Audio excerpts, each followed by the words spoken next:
Good morning, everyone. Thank you to the organizers for inviting me here to speak about some very interesting topics. I couldn't be here yesterday.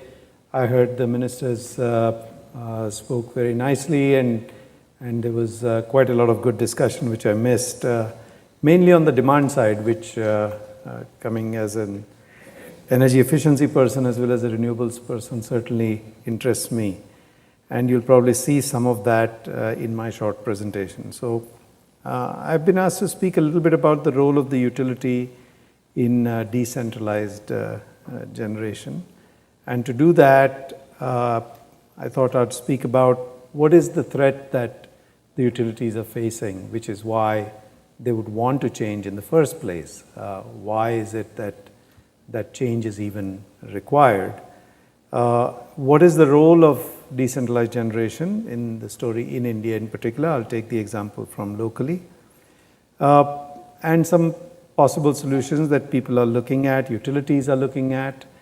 And in terms of what is not only the role of the utility, but the role of the customers that they aim to serve. And what is that interplay between them, and what is the kind of cooperation that is required. So as a quick first overview, I think the previous two, especially the utility speakers, certainly spoke about the many different technologies that they're experimenting with, trying at small scale, at large scale, and quite a few of them in a very ambitious way, which is wonderful to see. But a lot of it, we are looking at a situation where the generation is moving closer to the customer, obviously to reduce the losses in between and to try and make the system as efficient as possible. Solar PV being one such example, which would be close to the customer. So as such, it's no longer a term that is associated with just enabling access at the end user level where the grid has not reached. But in fact providing access to even where the grid is so that you can have it done in a more efficient way. And so the question now for the utilities is, how will they actually participate in this new thing? The chart on the right hand side in India, it shows that the per capita expenditure shows by location, and in the top tier, in the top 10% and top 20%, you find that actually the affluent segments of the utility customers are actually becoming more and more ripe for the application of renewables, especially as the costs go down for renewables.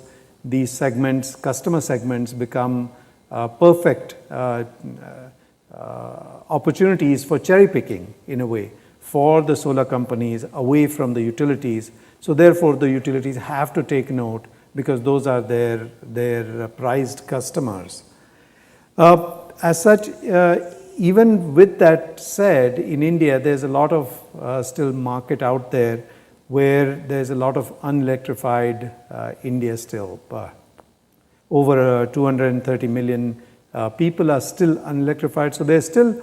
So it's not that the utilities have to only look at losing their current price customers, but there's plenty of potential for growth in the other segments too. The question is whether it is going to be economical for the utility, and how will utility interest be driven in addressing that market, which is not easy because it is grossly subsidized and because the collection mechanism is not very effective.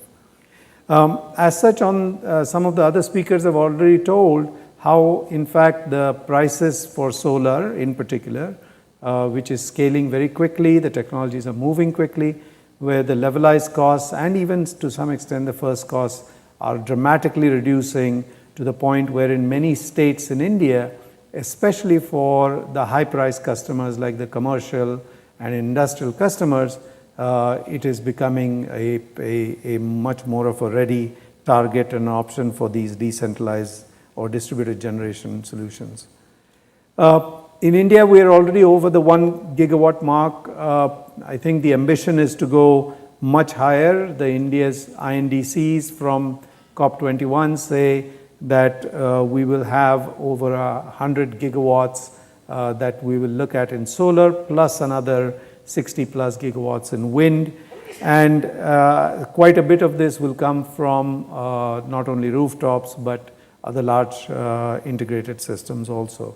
So from a solar standpoint, from a DG standpoint, there's plenty of opportunity. Again, the question is, how does from a business model standpoint, the utility fit into the picture? So if you look at the typical utility response, in the initial stages, you find that there's a lot of promotion of this, because it really, in a way, doesn't matter, in the sense that it's a very small component of the utilities portfolio. It doesn't make that much of a difference. So, everyone's happy, I think, in some sense.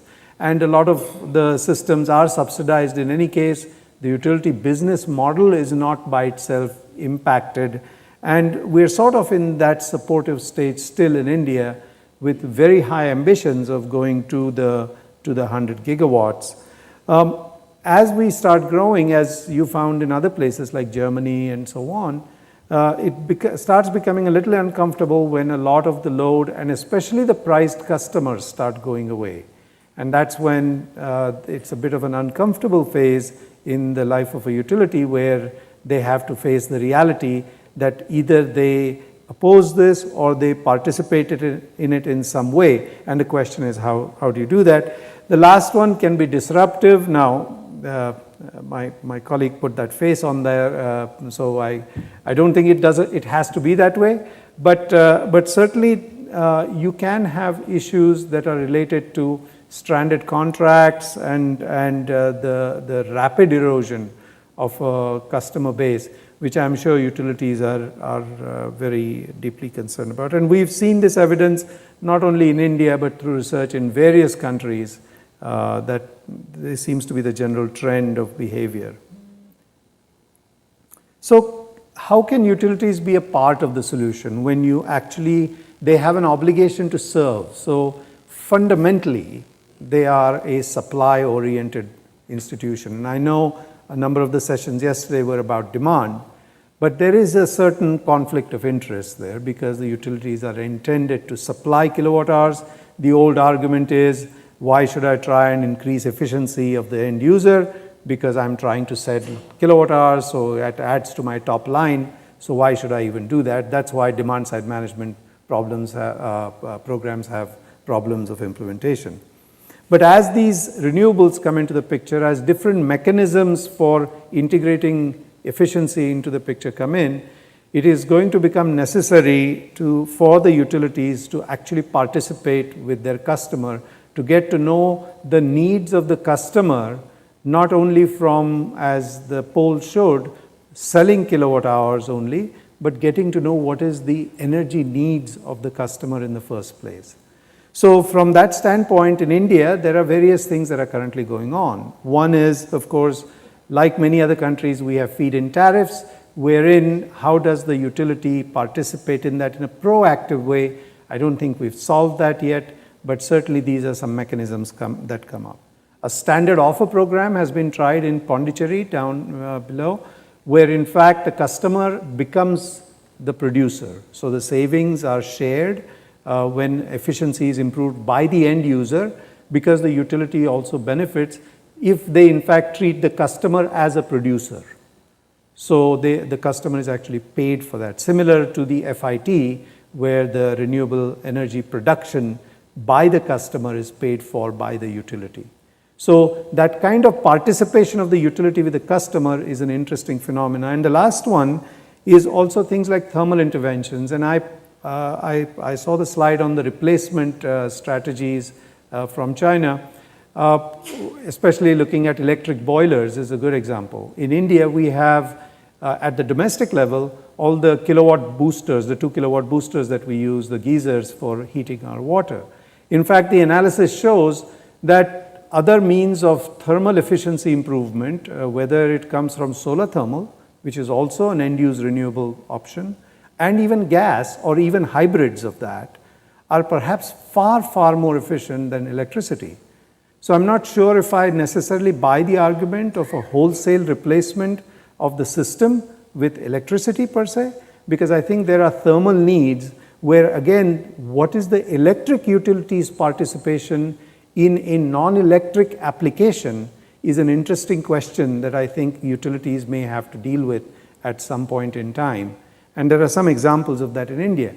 And all this adds up to saying that there is a different relationship now occurring between the customer, who we often now are referring to as the prosumer, which is the producer, and the consumer, where we have to look at that business model where you are interacting a lot more closely with the customer. So the utility is not just pocketing the gains from the RE and EE interventions, but sharing them in some meaningful way to enable it to tap the 230 other million customers who otherwise would end up getting only cross-subsidized, and the same model will continue ultimately to adding more and more debt on the utilities books that we all know about. And it also is becoming necessary to do that, because otherwise some of the valued customers that the utility currently has will in fact get cherry-picked, and that will not be a pleasant thing to see.